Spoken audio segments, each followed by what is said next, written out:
नमस्कार दोस्तों, मेरे YouTube चैनल पर आप सभी का हार्दिक स्वागत है। मैं चिन्मयदास। आज की इस कक्षा में हम OTT 2026 के हिंदी भाग के महत्वपूर्ण प्रश्नों और उनके उत्तरों पर विस्तार से चर्चा करेंगे। यदि आप OTT 2026 के एग्ज़ाम दिए हैं तो इस वीडियो को अंत तक जरूर देखें। तो चलिए बिना देर के आज की कक्षा शुरू करते हैं। OTT एग्ज़ाम 150 मार्क का होता है, जिसमें हिंदी ऑप्शनल रहता है। या तो आप उड़िया ले सकते हैं या तो हिंदी। तो जो हिंदी लगे उनको 30 क्वेश्चन अटेंड करना पड़ेगा। तो आइए शुरुआत करते हैं। पहला जो क्वेश्चन है 31 से शुरू हुआ है। निम्नलिखित शब्दों में से सही वर्तनी वाला शब्द चुनिए। देखिए, इसमें ऑप्शन ए में है परिच्छेद, बी भी परिच्छेद, सी परिच्छेद, डी भी परिच्छेद। पर इसमें जो लिखी गई है ना, इसमें देखिए सही आंसर होगा ऑप्शन बी। ऑप्शन बी और सी ये दोनों एक ही है उत्तर, कुछ अलग नहीं है इसमें। तो जो बी अटेंड किए हैं उनको भी मार्क मिलेगा, जो सी अटेंड किए हैं उनको भी मार्क मिलेगा। इसमें तो कोई समझाने वाली बात है नहीं। देखिए नेक्स्ट, विभावरी का पर्यायवाची शब्द क्या है? विभावरी का पर्यायवाची है रजनी, रात। ठीक है, तो ऑप्शन ए सही आंसर है इसका।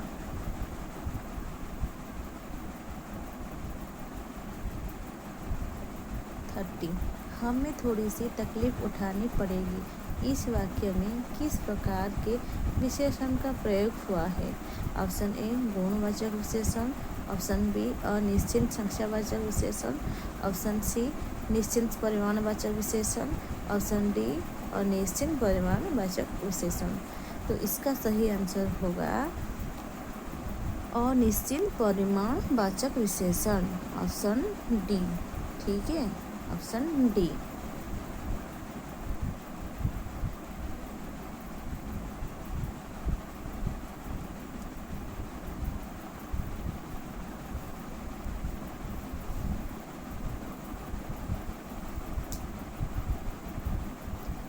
लगभग शब्द किस प्रकार का क्रिया विशेषण है?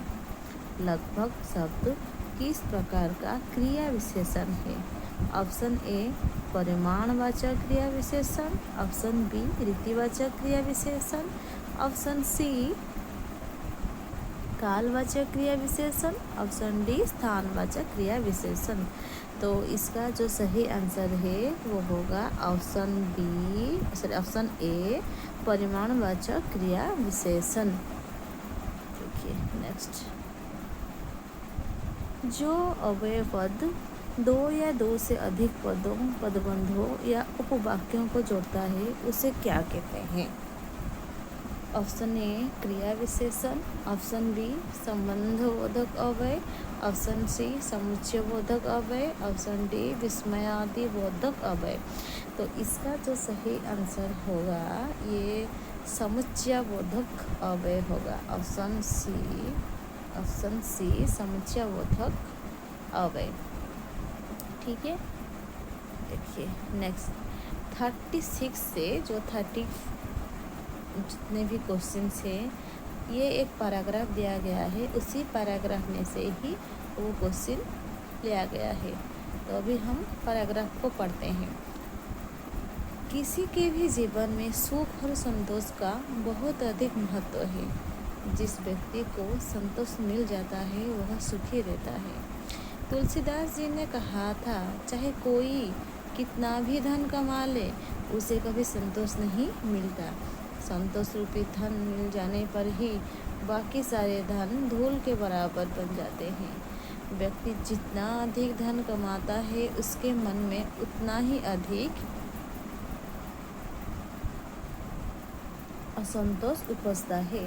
यह असंतोष मानसिक तनाव उत्पन्न करके अनेक रोगों को जन्म देता है। संतोष का संबंध मन से है। मन को शांत, स्थिर और सकारात्मक बनाने से संतोष मिलता है।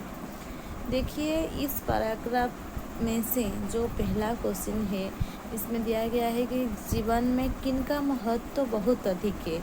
ऑप्शन ए सुख और दुख, ऑप्शन बी सुख और संतोष, ऑप्शन सी सुख और आनंद, ऑप्शन डी विद्या और बुद्धि। तो इसका जो सही आंसर होगा वो होगा ऑप्शन बी सुख और संतोष।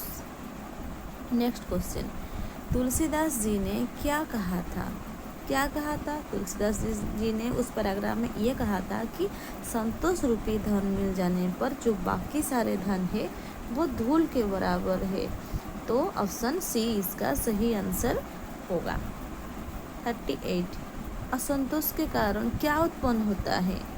दुख उत्पन्न होता है, मानसिक तनाव, मानसिक सुकून, शारीरिक कष्ट। क्या उत्पन्न होता है? मानसिक तनाव। ठीक है, तो ऑप्शन बी इसका सही आंसर है। संतोष का संबंध किसके साथ है? ऑप्शन ए शरीर के साथ, ऑप्शन बी धन कमाने के साथ, ऑप्शन सी असंतोष के साथ, ऑप्शन डी मन के साथ। तो पैराग्राफ में क्या लिखा गया था? मन के साथ। तो ऑप्शन डी इसका सही आंसर होगा। संतोष कैसे मिल सकता है? ना मन को शांत, स्थिर और सकारात्मक बनाने से संतोष मिल सकता है। तो इसका सही आंसर क्या होगा? ना ऑप्शन ए होगा। ठीक है। 41, वस्तुनिष्ठ प्रश्न किन्हें कहा जाता है?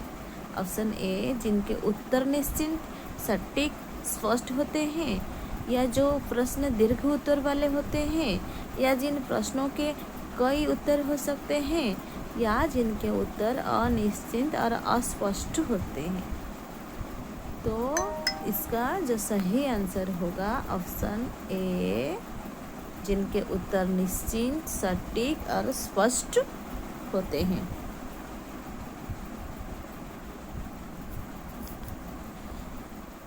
नेक्स्ट,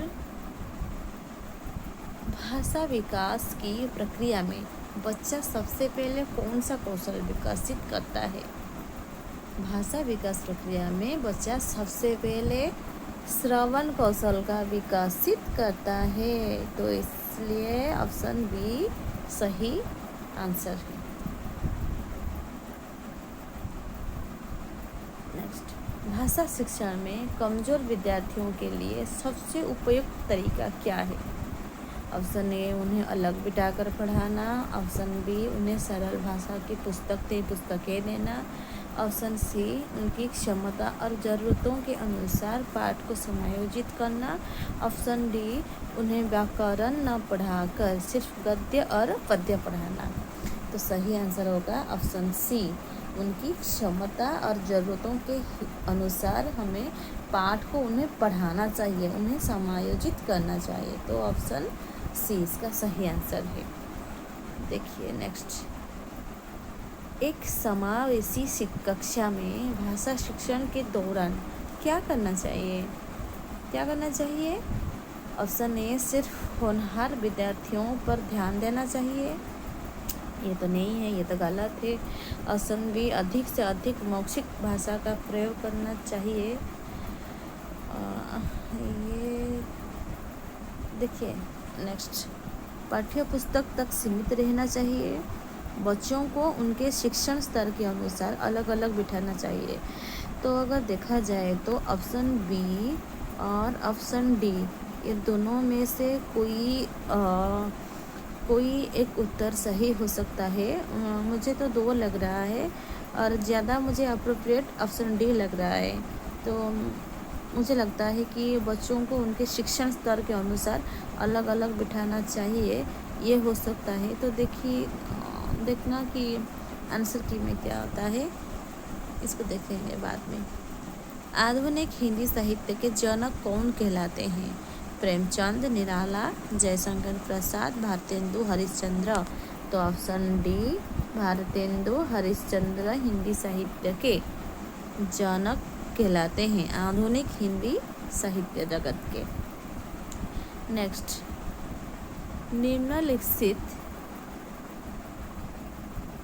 निम्नलिखित शब्दों में से द्रव्यवाचक संज्ञा चुनिए। ऑप्शन ए किताब, ऑप्शन बी कुर्सी, ऑप्शन सी लकड़ी, ऑप्शन डी दरवाजा। तो सही आंसर होगा ऑप्शन सी लकड़ी। नेक्स्ट, प्राचीन का विलोम शब्द छांटिए। अर्वाचीन, अप्राचीन, नया, समीचीन। तो सही आंसर होगा इसका अर्वाचीन, ऑप्शन ए अर्वाचीन। नेक्स्ट, निम्नलिखित विकल्पों में से सही पुल्लिंग शब्द चुनिए। सही पुल्लिंग शब्द क्या है? इमारत, दुकान, सुबह, बाजार। तो इसका सही आंसर होगा बाजार। ठीक है, बाजार शब्द जो है वो सही पुल्लिंग शब्द है इन चारों में से। नेक्स्ट, बच्चा सांप से डरता है। यह वाक्य किस कारक में है? ये कारण कारक है क्या? संपादन कारक, अपादान कारक, अधिकरण कारक। कौन सा कारक है ना? अपादान कारक। ऑप्शन सी सही आंसर है। नेक्स्ट, खोदना शब्द किस प्रकार की क्रिया है? अकर्मक क्रिया, सकर्मक क्रिया, असमापिका क्रिया, प्रथम प्रेरणार्थक क्रिया। तो इसका जो सही आंसर है ऑप्शन बी, सकर्मक क्रिया। नेक्स्ट, भाषा शिक्षण में मूल्यांकन का मुख्य उद्देश्य क्या है? क्या है मुख्य उद्देश्य? ऑप्शन ए परीक्षा करके अंक देना, ऑप्शन बी शिक्षण स्तर का पता लगाना, ये भी नहीं। कक्षा में अनुशासन बनाए रखना, ये भी नहीं। ऑप्शन डी छात्रों के भाषाई कौशल में आई प्रगति को नापना, ये सही है। ऑप्शन डी के साथ हम जाएंगे, ऑप्शन डी सही है। नेक्स्ट, भाषा के विकास में किन दो कौशलों को अभिव्यक्तात्मक कौशल माना जाता है? कौन से कौशल से हम अपनी जो भावना को, विचार को अभिव्यक्त करते हैं ना? वाचन और लेखन। ऑप्शन बी वाचन और लेखन। वाचन से हम बोलकर अभिव्यक्त करते हैं और लेखन से हम लिखकर अभिव्यक्त करते हैं। तो सही आंसर होगा ऑप्शन बी। नेक्स्ट, भाषा शिक्षण में व्याकरण का एकमात्र उद्देश्य क्या है? ऑप्शन ए छात्रों को शुद्ध भाषा के प्रयोग में कुशल बनाना, ऑप्शन बी छात्रों के वाचन कौशल को प्रभावी बनाना, ऑप्शन सी छात्रों के लेखन कौशल को प्रभावी बनाना, ऑप्शन डी सीखने में मदद करना। तो इसका सही आंसर होगा ऑप्शन ए, छात्रों को शुद्ध भाषा के प्रयोग में कुशल बनाना। यही है भाषा शिक्षण में व्याकरण का एकमात्र उद्देश्य। नेक्स्ट, निम्नलिखित में से कौन सा कार्य भाषा शिक्षण का सिद्धांत नहीं है? ऑप्शन ए भाषा का अनुकरण कराना, ऑप्शन बी केवल व्याकरण पढ़ाना, ऑप्शन सी भाषा का अभ्यास कराना, ऑप्शन डी मौखिक कार्यों को प्रमुखता देना। तो इसका सही आंसर होगा ऑप्शन बी। नेक्स्ट, एक छात्र जब उड़िया भाषा को किसी कहानी का अनुवाद अच्छी तरह हिंदी भाषा में कर लेता है तो उसे क्या पता चलता है? एक छात्र जब उड़िया भाषा की किसी कहानी का अनुवाद अच्छी तरह हिंदी भाषा में कर लेता है तो इसे क्या पता चलता है? क्या पता चलता है? ऑप्शन ए वह लेखन कौशल में पारंगत हो गया है, ऑप्शन बी वह कहानी के भाव को अच्छी तरह से जान गया है, ऑप्शन सी वह एक अच्छा भाषा शिक्षक बन सकता है, ऑप्शन डी वह दोनों भाषाओं को अच्छी तरह जानता है। तो इसका जो सही आंसर होगा ऑप्शन डी, वह दोनों भाषाओं को अच्छी तरह जानता है। इसीलिए तो वो उड़िया को समझ के हिंदी में ट्रांसलेट किया ना। अगर वो दोनों में से किसी एक को भी ना समझता तो ये पूरा नहीं हो पाता अनुवाद करना। ठीक है, तो ऑप्शन डी इसका सही आंसर है। नेक्स्ट देखते हैं और एक जो कविता है उसे हम पढ़ेंगे, उससे जो क्वेश्चन आए हैं फिर उसको डिस्कशन करेंगे। वह आता दो टू कलेजे को करता, पछताता फसफराता, पेट फीट दोनों मिलकर है एक, चल रहा लकोटिया टेक, मुट्ठी भर दाने को भूख मिटाने को, मुँह फटी पुरानी झोली को फैलाता, साथ 2 बच्चे भी है सदा हाथ फैलाए, बाएं से वे पेट को मलते हुए चलते, दाहिना दया दृष्टि पाने की ओर बढ़ाए, भूख से सूख होंठ जब जाते, दाता भाग्य विधाता से क्या पाते, घूंट आंसुओं के पीकर रह जाते। ये ख़त्म हो गया कविता। अभी उसमें से जो क्वेश्चंस आए हैं उसको डिस्कशन करते हैं। कविता के प्रारंभ में किसके आने की बात कही जा रही है? ए कुत्ते के, बी बूढ़े आदमी के, सी भिक्षुक के, डी बीमार के। तो इसका सही आंसर होगा भिक्षुक के, ऑप्शन सी। नेक्स्ट, पेट पीठ दोनों मिलकर एक होने का अर्थ क्या है? ऑप्शन ए भूख के कारण बहुत कमज़ोर होना, ऑप्शन बी पेट दिखाई न देना, ऑप्शन सी शरीर का ढांचा अलग तरह का होना, ऑप्शन डी पेट और पीठ दोनों एक जैसे दिखाई पड़ना। तो इसका सही आंसर देखते हैं क्या है।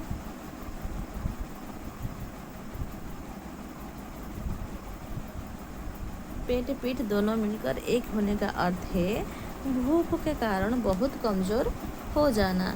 तो ऑप्शन ए इसका सही आंसर है। नेक्स्ट, मुट्ठी भर दाना पाने के लिए भिक्षुक क्या फैला रहा है?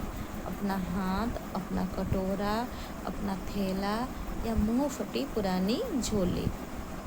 तो सही आंसर है, सही आंसर ऑप्शन डी, मुंह फटी झोली। ठीक है। नेक्स्ट, बच्चे अपने बाएं हाथ से क्या कर रहे हैं? ऑप्शन ए भीख मांग रहे हैं, ऑप्शन बी पेट को मलते हुए चल रहे हैं, ऑप्शन सी अपने सर पर हाथ फेर रहे हैं, ऑप्शन डी लाठी को पकड़कर चल रहे हैं। तो सही आंसर होगा ऑप्शन बी, पेट को मलते हुए चल रहे हैं। बच्चे अपने बाएं हाथ से पेट को मलते हुए चले जा रहे हैं। लास्ट क्वेश्चन, आंसुओं के घूंट पीकर रह जाना, इस मुहावरे का अर्थ क्या है? ऑप्शन ए अपने आंसुओं को पीना, ऑप्शन बी अत्यधिक क्रोधित होने पर भी कुछ न कर पाना, ऑप्शन सी आंसू बंद न होना, ऑप्शन डी चुपचाप दुख और कष्ट को सह लेना। तो इसका जो सही उत्तर होगा ऑप्शन डी, ऑप्शन डी इसका सही उत्तर है, चुपचाप दुख और कष्ट सह लेना। ठीक है। तो दोस्तों, आज की कक्षा यही समाप्त होती है। आशा करती हूँ कि आपको यह चर्चा उपयोगी लगी होगी। अगर आपका कोई प्रश्न हो तो कमेंट करके ज़रूर बताइए। मिलते हैं अगली कक्षा में। धन्यवाद।